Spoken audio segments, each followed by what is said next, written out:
What's up, guys? We are back at it with another Road to Pro. I believe this is episode 8 on the road to become a natural pro bodybuilder. I don't know if I can let you guys know, but I will now. I do want to do Ironmans in the future.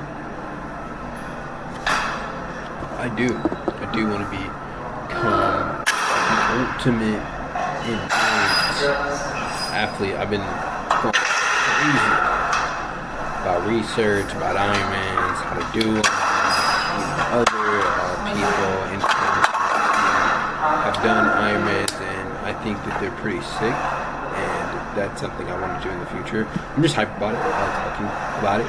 So, yeah. But that's not what this video is about. This one is about this glorious arm day that I got done a few days ago, like maybe a week ago now. I am sorry for the lack of uploads. I work a full-time job and it is difficult to get these out. I can't even work out every day, guys. It's hard. Besides home workout, I really work out like 3 or 4 times a week. It's kind of crazy. I want to get more done though. I want to get more in, and I will be upping the frequency of uploads next month. So that's like a big goal of mine. Really, the biggest goal of mine is to just upload daily, keep it G real. That's what I want to do. That's what I used to do. When I saw the most growth on the channel, and it's just fun, man. Like when I upload daily, I just feel very in tune, very calm, very peaceful, very in flow. Because this is truly my passion. This is something I want to do for the rest of my life. I've seen a lot of people who I've been friends with jump off this little boat of YouTube, and that's not on. And I'm in this for the long run. So if you like me, subscribe, because I'm gonna be here for a while.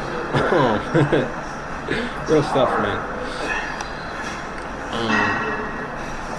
So I wanted to start off this shoulder day with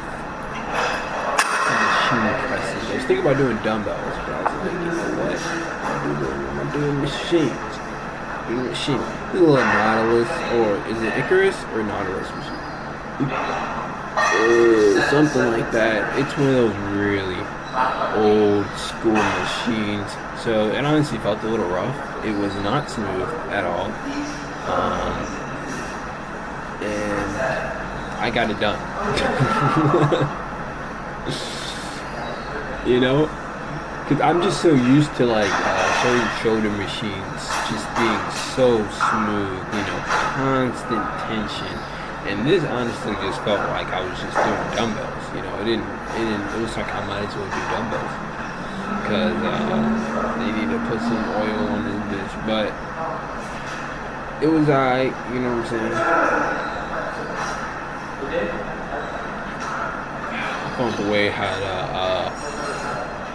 to listen to music while I'm recording. It's pretty nice.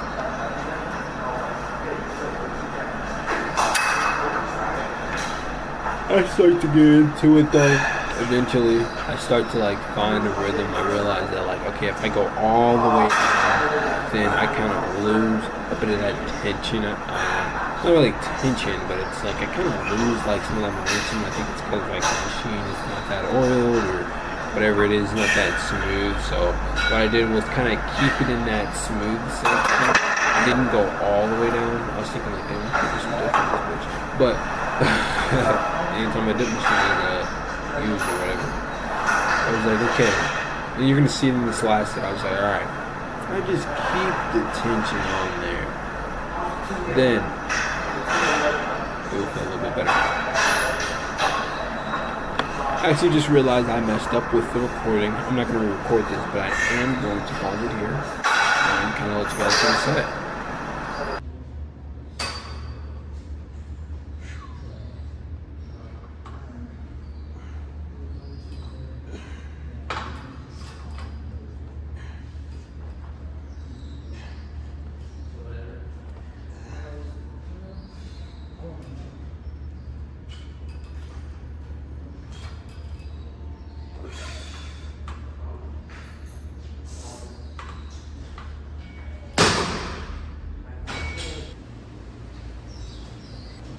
All right, back at it like a crack addict. Nah, nah. Oh no, I know. A lot of you guys may criticize these dumbbell raises, lateral raises, but if your shoulders aren't bigger than me, I don't care. I'm just kidding. But on some real stuff, what I like to do is heavy dumbbell lateral raises while sitting down, so I don't engage my core.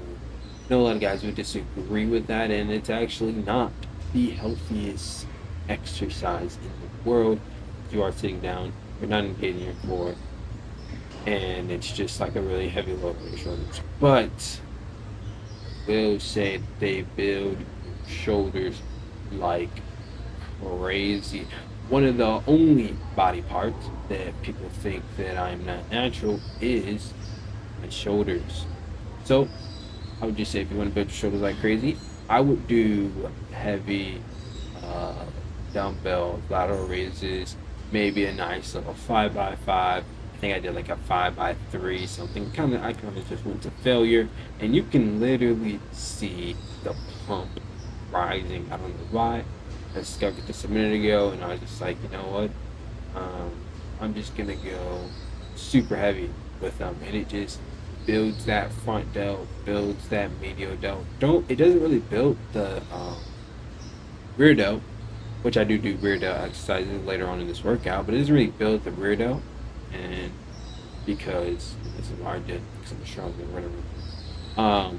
Because you're not doing full range of motion, you are actually not doing the proper technique. But I was just like, you know what? When I do them like this, it just works better. My shoulders just get big as fuck. So try it or don't try it. You might get criticized a lot. You're probably gonna look like an ego lifter, but I just know heavy dumbbell lateral raises. I use like a 35. Just builds my shoulders like crazy, and it's like you don't really need a lot of reps with it. You just need heavy ass weight, and it actually goes against the whole spam lateral raises to get big shoulders thing. Like I spam lateral raises by doing it in a bit of a different way. So then after that, then now I'm doing 25s, 8x3, correct form. Even though you may criticize me with this form too, um, you gotta think that you're sculpting the muscle. So it all depends on like what you are trying to achieve. I can't look at you and be like, oh no, dude, with those dumbbell raises, you're doing it wrong. If your goal is to build the rear delt, like no, I'm doing them like this because I want to build the rear delt. I'm doing it like that because I don't really, I do care, of course, about the rear delt. I am trying to build that front delt, that medial delt, so that's why I'm doing it really heavyweight, then going lower, and as I go lower, I'm correcting the form and perfecting the technique. First, I want to get that stimulus, to get that pump going, so I'm going to use a very heavy weight. How I like to think about it, and I probably said this before, but if this is your first time watching, I like to think about it as like you are a sculptor and you're sculpting the muscle. So as a sculptor has this big block of marble, it uses the big chisel in order to take large chunks out of the block, right? It uses a big chisel. And then to get the fine details, it uses a smaller chisel. So I like to think of that as the weight. If I want a big, juicy muscle, right? I have to use a big weight. If I want to get the fine details, for example, using the shoulder, if I want to get the cuff of the shoulder, you know that part of the shoulder. Oh my God, sorry about my alarm. That part of the shoulder where the tricep and the bicep kind of meets, it kind of connects to it. I like to use a smaller weight with correct form. So it gets really exercise gets really muddy, and I actually heard like Sam Sulek Arnold talk about this, where it's like it's kind of all your intuition and beliefs once you start advancing into those higher levels. Like, I'm not gonna sit here and tell you like, oh, use the lightest weight possible. I'm also not gonna tell you to use the heaviest weight possible with correct form. Sometimes you gotta break the form. Sometimes if you want to grow, you gotta break the form. You gotta go a little bit heavy, and it's gonna suck because you don't do it that much. But sometimes you gotta do it. You know, sometimes a 3x3 squat with minimum rest is better than a 12 by 4. It just all depends on what you want. Do you want endurance? Do you want strength? Do you want mus- uh do you want like strength endurance? Do you want like, it's all and for me with bodybuilding, it's kind of like you have to use a mixture of heavyweight and lightweight. Heavyweight to build the overall shape of the muscle, to build the overall strength of the muscle, and then you use the lighter weight in order to have those beautiful fine details that get revealed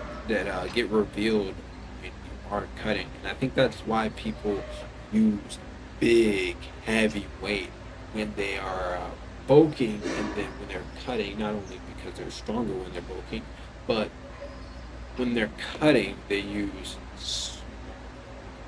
it's just to get those fine details. And here I am doing a lateral shit, no, I'm doing an exercise. I'm doing what is it called, a rear delt fly. Apologies.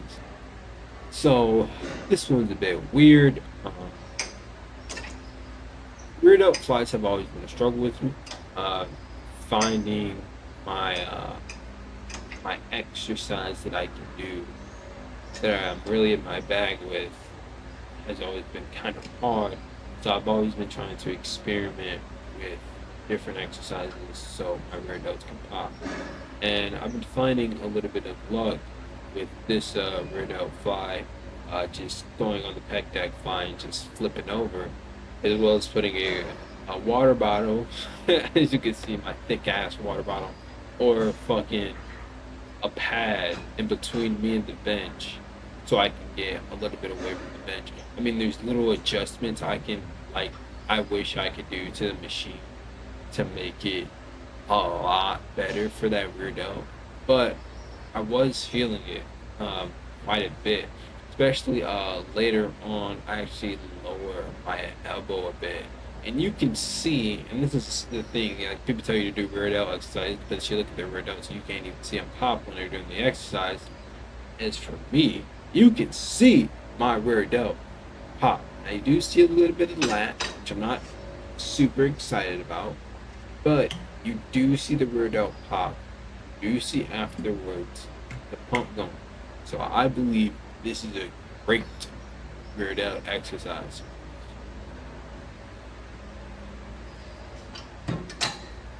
And a lot of things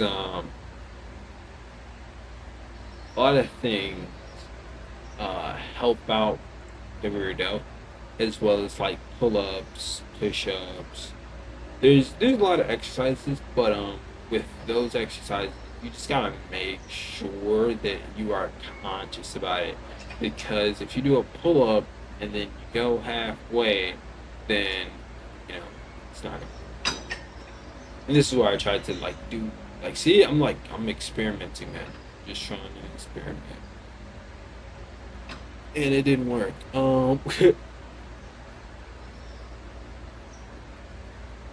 So that means holding maybe a row. I don't know.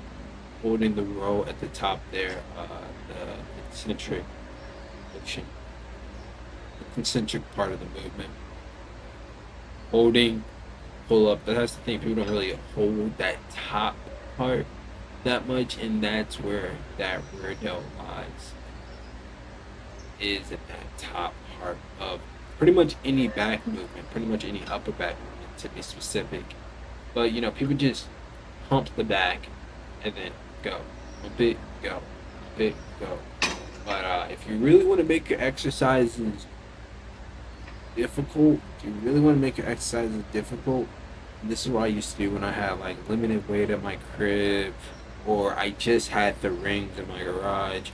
I would like hold the concentric slow with the eccentric. Sometimes it depends, but the eccentric it depends on certain exercises. Where like sometimes you can speed up with the eccentric, you should speed up with the eccentric. Sometimes you should go slow with the eccentric, but mainly for bodybuilding, slow with the eccentric. And that shit right there, my guy, that shit right there is gonna have you question your strength level. It's gonna have you question your strength levels. It's gonna have you question life in general. Like, where did we all come from? Um, because I could do 255 on the bench yesterday, and now I can only do 135. Like, just hold that concentric, go slow with that eccentric, go all the way down with the range of motion. When I'm doing chest exercises, I make sure to do that. This is So yeah, this is just me experimenting with the thing. That's why I'm talking so much during this section, because this part's pretty goddamn boring. Um, you know, not lifting anything too heavy, going too crazy, because I'm really trying to find out a good rear delt exercise. If you know a good rear delt exercise, let me know. Rear delt exercise. Shoulders are not bad though. Shoulders are probably my suit strongest muscle group, but my shoulders, chest. But because of that, my triceps have like struggled like crazy. So difficult. It's very difficult.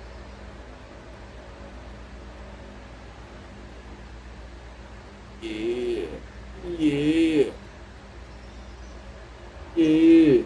It's gonna be so different. I think these videos are gonna be so different when I'm actually, maybe I would just have like a podcast or like some shit like that, because I kind of like this style, like the podcast style. But like when I'm like actually recording in the gym, can't be weird, can't be, just make jokes and shit like that. I probably will. Um,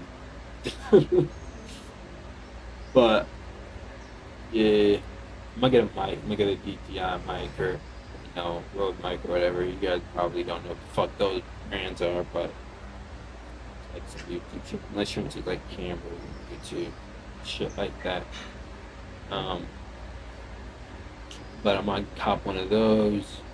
I'll start actually talking in the gym, which is gonna be so nerve wracking, man. It's gonna be so nerve wracking because, man, I don't even like recording in the gym or shit. Actually, I love it, but I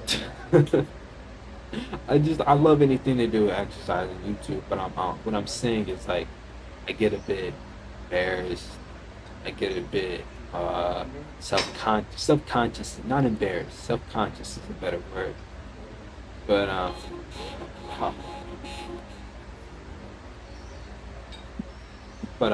You gotta do what you gotta do to get where you want to get. And I'm gonna make these motherfucking road pros cold as hell. Then after road pro, go road to Ironman. And guys, I don't even know how to swim, so that's gonna be cool. Be learning how to swim with all like little kids and shit. We'll see. We'll see. Um, Open water too. It's an open water swim, dude. And my biggest struggle is floating. Look like that, ain't it? So, see.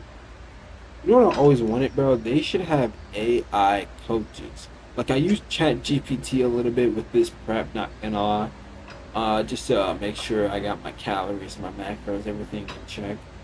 But, dude, if they could like have somebody review your form, I mean, it'll put me out of a job. So, I don't do that shit. Even though AI is probably gonna replace us all. See, that's what I'm talking about. Like, where can I talk about a show like this in the gym? Who knows? you watch my older YouTube channel, um, you would know that I used to talk about some crazy stuff. Not really crazy, some real shit, but I'm sorry that I can't talk about those things no more, guys. I'm actually trying to make YouTube a bit. I sold out. Sold out. I'm gonna tell you. Just trying to make YouTube an actual functioning business that I can rely on for income for my family and all that lame ass stuff. I don't know, guys. Maybe I'll go on like Rumble and like do news. Like if you guys think that like I only want to do workout videos or I only want to do talking head videos, like dude, I'm so into like YouTube and the YouTube space and like I really do believe in how this is my passion, right? Because I'm like, oh dude, I can do react videos. Oh dude, I can do news videos. Oh dude, I can do you know. So giving my raw opinion and truth. But if I do those videos, it would have to be on like Kick or like Rumble or like some alternative platform until maybe my channel um, goes up, you know, where it's like not on thin ice to stuff because I already got. Think about it, guys. I'm kind of like I wouldn't say I'm new to YouTube. I'm definitely not, but my channel is relatively small and I already got like 2 strikes. Maybe that should be like should be fucking, especially when it's something your passion, your purpose. Like imagine, oh, you can't play the guitar for like 5 days. That shit kind of it messes with you a little bit. It scares you, real stuff, and that's what they want to do. They want to scare us. No. They want to use fear because it's a low vibrational frequency. No, let me stop. Let me stop. Right, but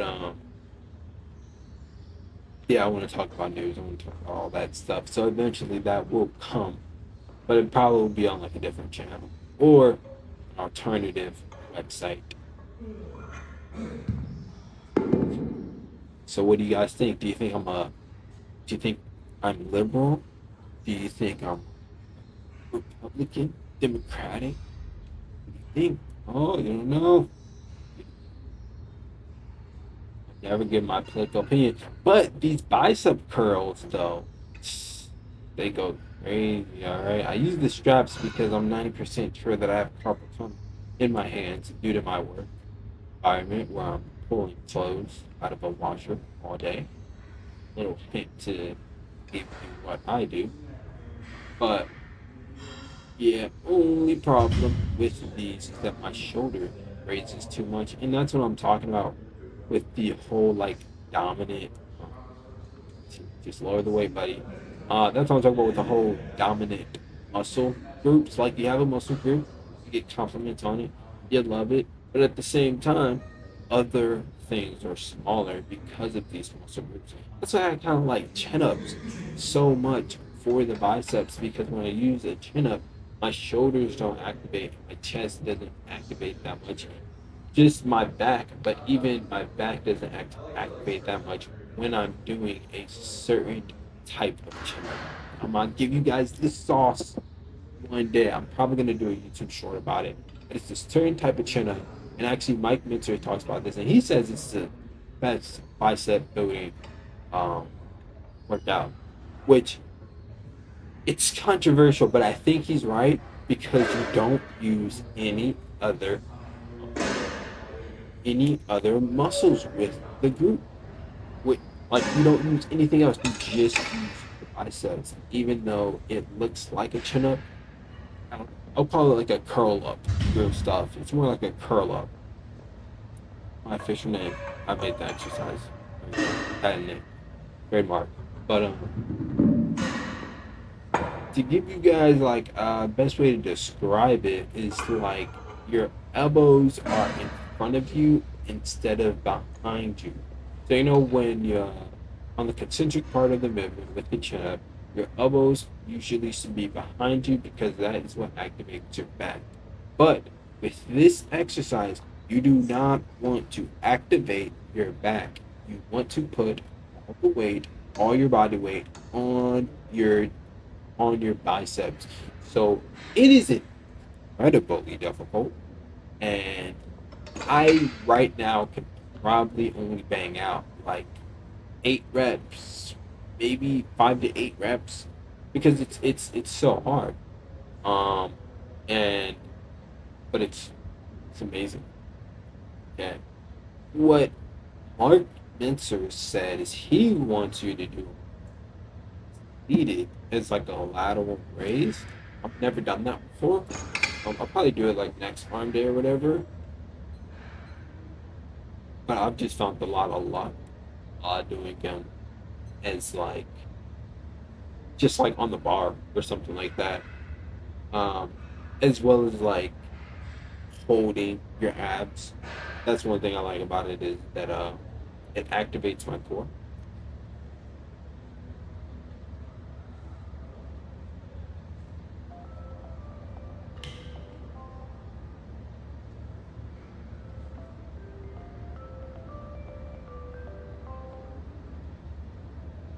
All right, back at like a crack addict.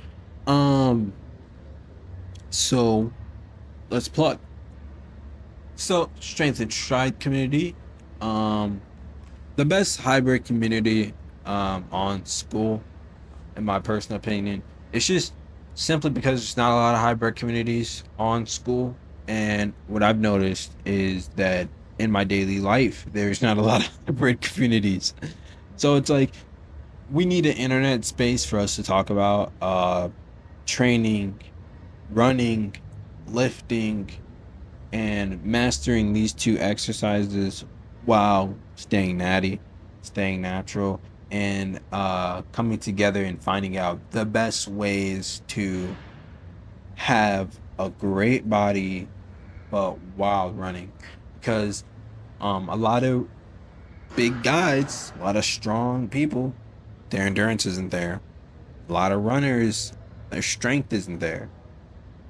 So how do we master both? I think that is the goal that I'm kind of obsessed about right now, is how do I master both? And I just want to learn more about it.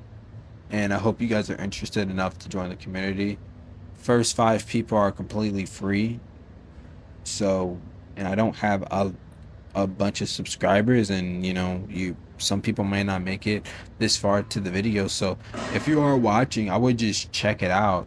School in general is just a great platform. It is a social media platform, but it's a platform where you can learn so much from other people, especially about things that you're passionate about. So it is like an actual social media. It's not like an Instagram or even a YouTube, or it's very it actually will help you, is what I'm trying to say, right? A lot of it's not like super dopamine inducing, and then you just talk to people and you meet people that are into the same things that you're into, are into the same space that you're into. So check out Strength and Stride if you got the time, in the description of this video.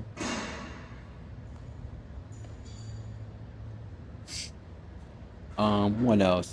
Pep Wellness. I started a supplement company. So, if you want any personal training, as well as our new ashwagandha gummies, our ashwagandha supplements. So I want to focus mostly on gummies because I just think it's cool as hell to just like eat a candy and be like, oh, now my moves improved. Now I feel more relaxed. Now I can build more muscle. Now I have a boost of testosterone. And I think popularizing ashwagandha to the Western world is something that I also really want to be a driver in. Like, I really want to show people that ashwagandha is a powerful supplement. I don't know if it's the name, or I don't know what it is, but like, I mean, people will rave all day about vitamin D, which vitamin D is incredible, but people rarely talk about ashwagandha. Like, it's just like some things on the shelf. People think it's kind of weird. So I want to popularize it. I want to show people ashwagandha can boost mental clarity, boost testosterone, boost like your improve your sleep. And these are not just things that I'm just trying to tell you. You can look these benefits up yourself. It's not a miracle supplement. I'm not saying tomorrow you'll put on 20 pounds of muscle, but I am saying if you take this supplement and you are disciplined with it and you take it daily, you are going to see improvements. Like, it's no joke. So that's something that I'm also really want to get out there, is just the ashwagandha stuff. I mean, it's literally a candy, you just take it and you're good. And then if that goes well, then afterwards I will be doing more research about different supplements that we can try to make into gummies. So if you guys have any ideas, let me know. If you guys are like, oh, this supplement, because I found out about ashwagandha recently. So I know there's a bunch of other supplements that could improve your life, but we just don't know about simply, right? So if you guys have any suggestions, let me know.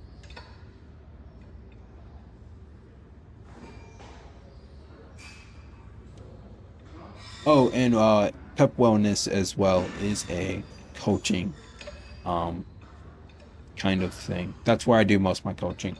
Right? You're getting coached by me. It's not a team yet, right? Yeah, but no, you're getting coached by me. So if you want one-on-one coaching, go to the same website, Pep Wellness, and I will give you one-on-one coaching where I track your diet, analyze your workout, and help you get to the skills that you want to get to. Very adverse at losing weight, gaining muscle. I don't know if you have seen how I used to look. I used to be a complete rail. This took 5 years to build. Um, so a lot of people say I had good genetics. I kind of did, but kind of don't at the same time. If I didn't exercise or work out, I'd be just skinny fat. So if you are skinny fat, I can help you out. So let me know. And I also have free things. So we got some ebooks in the description if you just, want an ebook about bulking, have a bulking guide. You want an ebook about cutting. I have a cutting guide. You want an ebook about stoicism. Just check out the description below. That will have the library of ebooks that I personally wrote to help you guys out if you want some content that you kind of just want to read, because we all know that if you actually read content, then it goes into your mind a little bit better. You actually remember things sharper if you read things. So I would say don't just watch the shorts, don't just watch the videos. If you're serious about your goals, the best thing to do is read up upon them and study them. Mm-hmm. So that is the end of the video. This is a physique we got going on here. Not looking bad. Should have pulled up my pants a little bit. Sorry about that. Oh, there you go. There we go, buddy. There. I did do some extra stuff at the end there. I did a couple face pulls. Just went kind of ham on the rope just so I can get that pump going. But yeah, we're just gonna dial in the diet a bunch more, lose a little bit more fat there. I mean, I'm looking pretty lean, but I would love to get leaner, and a little bit meaner. But yeah, that's it for today, guys. Hope you guys have a great one. DM me on Instagram if you have any questions at all. All the links I previously talked about will be in the description. Externalize greatness and have a great one.